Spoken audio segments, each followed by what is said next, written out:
Teachers are natural innovators, entertainers, and problem solvers. They dream of growing old into the profession, teaching their kids' kids. But sometimes career goals shift or change, and that makes opportunities outside of the classroom seem intangible. Questioning, who am I if I'm not a teacher? I'm your host, Alexandra Simon. And I'm your co-host, JoDee Scissors. This is The Great Teacher Resignation.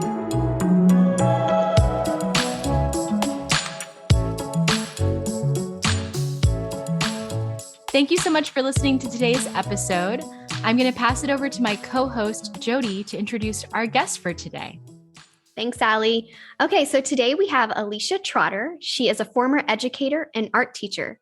She knew she wanted to be a business owner, and after 14 years in the classroom, she leaped into the entrepreneur world and founded a Joyful Mess art studio in Prosper, Texas. So I'll start off with, what are the top teacher brain skills that have assisted you in becoming an entrepreneur? So the skills that teachers have and the skills that entrepreneurs have, they're so interchangeable. I mean, it's just such an easy transition from going to the classroom to being an entrepreneur because you use so much of the same skill sets, which is why I think your podcast is absolutely amazing and right on point.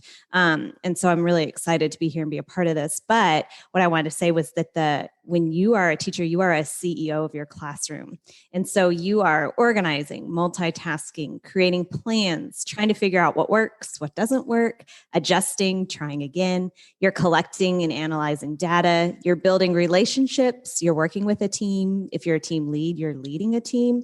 So all of that right there, I mean, that's more than three, but those are all the same skill sets that you use in the classroom that I also use as, a business owner and running my studio. So that just marries. It's just been, I won't say that it's been easy because, running your own business is, it's hard. Everybody thinks it's this big glamorous thing like, oh, you started your own business. Like you must automatically become a millionaire and your life is so easy. And you just do whatever you want, whenever you want, when it's a lot of tough work and a lot of late hours and learning things from scratch and trying new things. But all that, the classroom prepared me for all that. And it really, in that regard, has been an easy transition. I like that you use the word CEO because when I founded my startup, my sister, she's an entrepreneur who worked for the NBA. She's this high executive person. And she had this like status, and I felt like I didn't deserve a CEO. And she said, well, who is the CEO? Why not? Then? And she was like, you're the CEO. She's like, men put CEO in front of their title all the time. Mm-hmm. You need to put CEO in front of your title because you are the CEO. And even though I was like, I don't deserve this title, she was like, yes, you do. Yes, you do. Yeah. You're the CEO, CFO, CPO, CAO, whatever. CTO, everything. Absolutely. That's right. I mean, we could spend several episodes talking about all of those teacher brain skills. Yeah. So I guess let's hear a little bit more about how you started your studio, what that experience was like. Yeah. So I was in the classroom for 14 years. And towards the end of my teaching career, as much as I loved being in the classroom, children are my passion, but art is obviously my other passion. And I just remember telling my husband, I was like, I just am in this, everything is getting, rigid. Everything is being reinvented. Yes, rigid and reinvented, but it's not being reinvented. And there was just a lot when you've been in it for a while and you start to see those changes and all of that. It gets really exhausting and it's taxing on not just you as a person, but your family. I always felt like I was a better mom to my own kids in the summertime than I was during the school year because I was giving so much of myself to everybody else's kids, which is what teachers do. But then I'd get home and I was so tired. And then I have my own little babies and it was exhausting. And I just wanted to sit down and relax. And so I felt like I wasn't being my best for them. I knew that something had to shift. And I thought, well, art is my passion. And at that time, the art teacher was actually leaving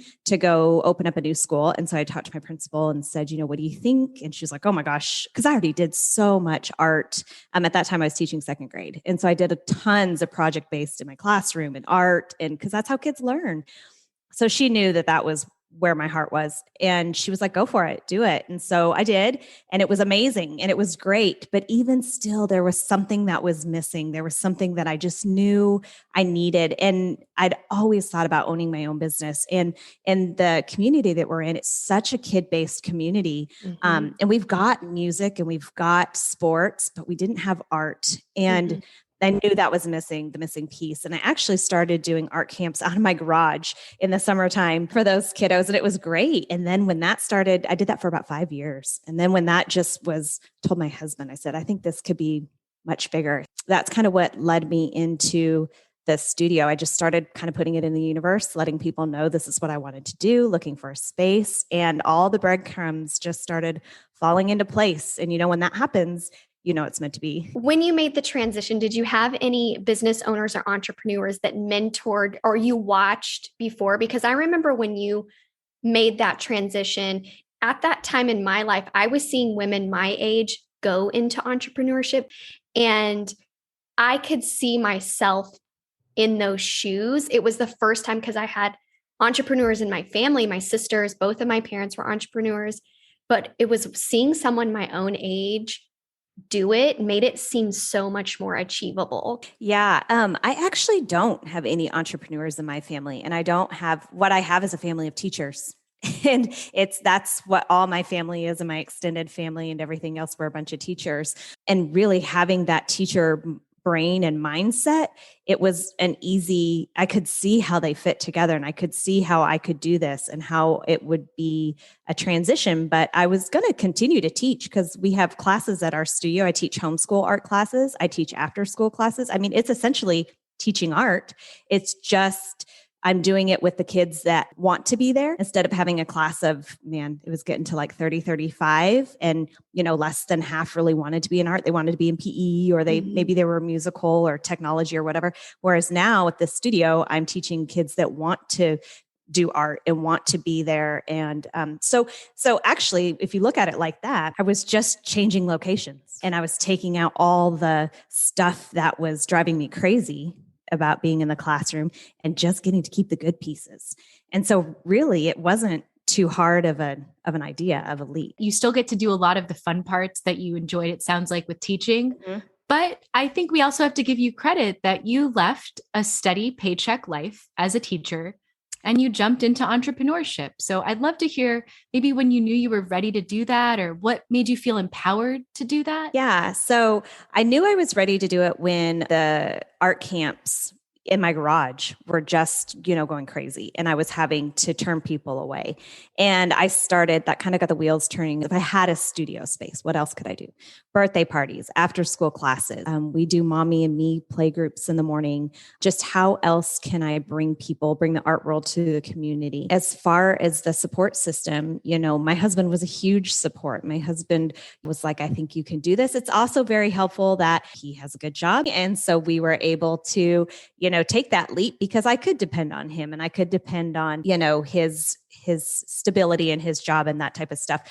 Now the insurance, that's been a little difficult. I mean, we have insurance, but insurance is expensive. So things like that you have to think about too, but it's been good. And he's been my supporter and he's been a huge fan. And he said, I think you should do it. He's like, we'll make it work. We'll figure it out.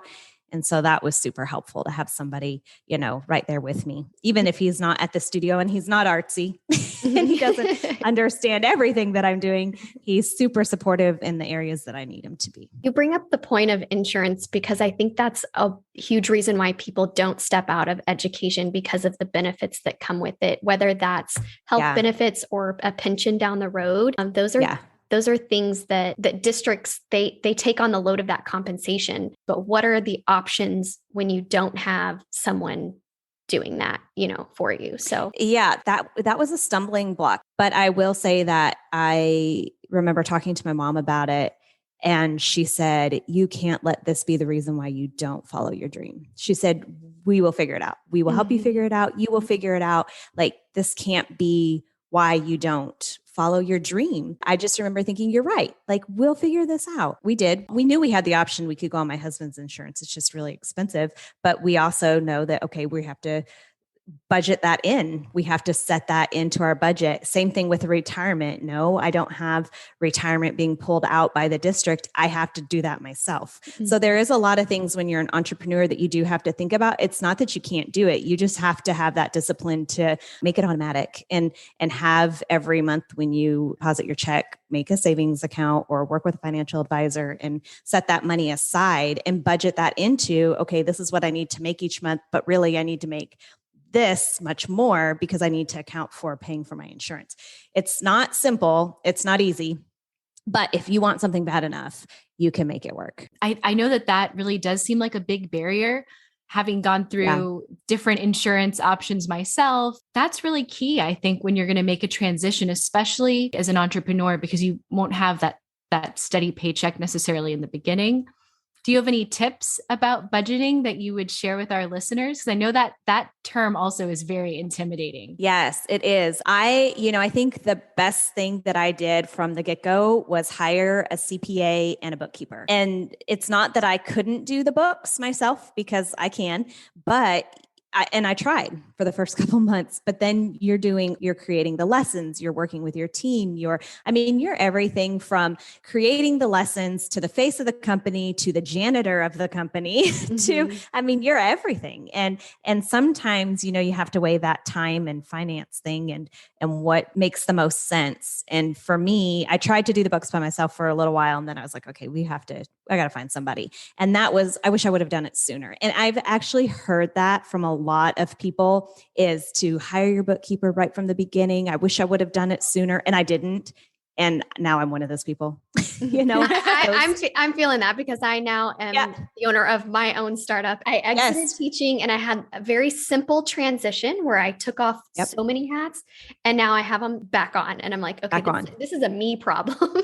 I think that is teacher mentality, because teachers wear all the hats. They get very used to wearing all the hats. They're very okay with wearing all the hats, because a lot of times it's just easier if I wear the hat than to pass it off to somebody else. And in the teaching world, you want the best for your kiddos, right? You want those 25 kids that year. Those are your babies, every single one of them. So you're not going to pass that off to somebody else. Like you're going to do that, And so when you start your own business, you do the same thing, but then you start to quickly learn that if I want to be a CEO, that is the difference. If I want to be a CEO, that actually means you have to step back so that you can make the bigger decisions and work on the overall picture and take your business forward, because you can't look forward if you're looking down. You can't look forward into your business and plan ahead if you're looking down day to day to day to day. And so that's what has really helped me kind of take my hats off is I was looking down at the day to day, and that's doing my books, but I'm not doing them until 11 o'clock at night because I'm doing all these other things. I'm looking down instead of looking out. And now I feel like that I've been able to pass some of those hats off. I've really been able to look out and kind of see the future of my business versus just, what's going to happen next month. So a lot of what I'm hearing from you, going back to the beginning of the interview, is the pressure as a teacher that you felt. And I felt it before. And I think JoDee has alluded to this also, to do all the things. We have so much to do that we come home, we have no energy. Our tank is empty. As an entrepreneur, it sounds like you could choose to do that. But from your experience, perhaps as a teacher, there are some responsibilities that you now have the flexibility to outsource. And I think 100%. I know my experience as a teacher has allowed me to see so many things clearer. Like, I think it's a great first career because it teaches you how to do all these things. And then when you're in your next career, your next stage of life, you learn from that experience, but you're in a different position. Like, you're not responsible for 25 or 35 little human beings. I mean, you're definitely still responsible for the students in your studio, but you love that part of your job, it sounds like. So you're making time to do that. And how do you balance like choosing what to do and then what you should outsource? Right. So, it's really easy to outsource the things you don't like. When you're a teacher, you don't get to pick and choose, but when you're a business owner, you do. So I get to outsource, the CPA, that was easy. I don't know anything about taxes. I don't know anything about that. That was easy. Bookkeeping, honestly, I really didn't like it. I could do it, but I didn't like it. But yes. And so that I outsourced. The creative stuff, I'm not outsourcing projects or outsourcing, those fun things that fill up my cup, those are things that I'm going to keep doing and that I'm going to keep growing. Now, I do have, at this point, I have 6 teachers with me at the studio. So I don't teach all the classes. In fact, they teach about 75% of my classes now. And that's because part of being an entrepreneur for me was time freedom. Going back to that whole thing about when I said in the summertime I was a better mom, I want to be a better mom all year round. And so for me, being a CEO, one of the big things that I really wanted was that time freedom and that flexibility. I'm home with my kiddos whenever they're home, just like I was when I was a teacher. I can take vacations with them whenever I want, not just on spring break or not just on Christmas holiday, that type of stuff. I'm able to be home with them in the summertime still, even though we've got camps going on all summer long at the studio. But I've got teachers that teach the majority of them. I do teach some of them, but I work it out to where I get to be home with the kids most of the time. I get to pick and choose the things that fill my cup and that keep the creative part of me going. And I got to hand off the things that are harder for me or that don't fill my cup. And so that's been really great. You know, we've had a couple of listeners reach out to us that are specifically art teachers. And I think that sometimes creatives feel constrained within a certain type of framework or larger organizations, because the larger the organization, the less creative opportunities are permitted, you know? So can you relate to that at all? Oh, yeah. Oh, yeah. Yeah. Standards. Yeah. So, you know, when you're in the teaching world, everybody knows you have your standards. You have what you have to teach. This has to be taught usually at this time during this point of the year, during this grade level. That's what's nice about the studio, is that now I'm in an atmosphere where I can create, I can do it how I want to do it and in the time frame that I want to do it. And with my teachers, I give them that freedom as well. They're creatives and I have to let them be creative, and have to let them have their freedom. That's why I want them to be at our studio, is because of their creativity. So they do come up with their own lessons. We talk about big projects. We all get together, which is really fun, and talk about, you know, big summer camps or big workshops that we're doing, and we brainstorm, and it's a lot of fun to sit around and have that creative mindset and not be stifled by any outside things. And you have a community, because teachers rely on teachers as their day-to-day community. And so it sounds like you have done that within your own organization. Yeah, that's important. That's one of those teacher things I brought with me. You have to have a team. You have to have people to bounce ideas off of. And I have that at the studio creatively. And I also created within our community. I knew I wanted to be a part of a mastermind group, a business mastermind group. And I knew I wanted it to be women-owned people. And so I actually couldn't find anything like that. So I went and didn't even know some of the people, but I knew them from Instagram or following them online. And they just had these qualities that really, you know, I admired about them. And so I just was like, hey, would you be interested in meeting like once a month and talking about business stuff? And they were like, yes. And so now there's a group of us. We meet actually every other week now. And we are all women-owned businesses. We're all we all do something different, but we're all in the Prosper community. And so it's been so amazing. I've learned so much from them, and it's just been a really cool group. So yeah, having a team, whether it's right within your business or even outside of it, is super important. I just thought, okay, I'm going to put on my brave pants and I'm just going to go ask them, you know, and each one, like I said, I've been watching, and I just felt like had this different quality that I thought was really cool that I myself was lacking. And so I thought, okay, if I can learn from her, you know, one of them's amazing with social media. So I'm like, gosh, if I could just have her kind of pour into me a little bit about social media. One is amazing with her client relationship. I'm like, okay, if she can pour into me a little bit. You basically created like a planned learning community, like a PLC. Yeah. That's what I was thinking. Yeah. I was like, oh my gosh, she created this like on her own. It's amazing. Yeah. Well, I'm so delighted to have this conversation with you today, Alycia. And I think you're going to be really inspirational to all of our listeners who are thinking about starting a new career as an entrepreneur. If you want to learn more about Alycia, you can follow her on Facebook at A Joyful Mess and on Instagram at A Joyful Mess Art Studio.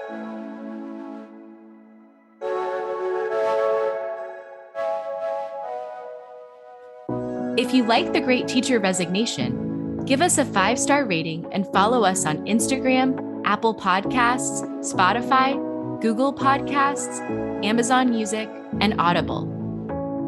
This episode was written and recorded by me, Alexandra Simon, and my co-host, JoDee Scissors. Produced by JoDee Scissors. Original music, Emoji, by TubeBacker. Special thanks to our sponsor, Paper Planes Ed.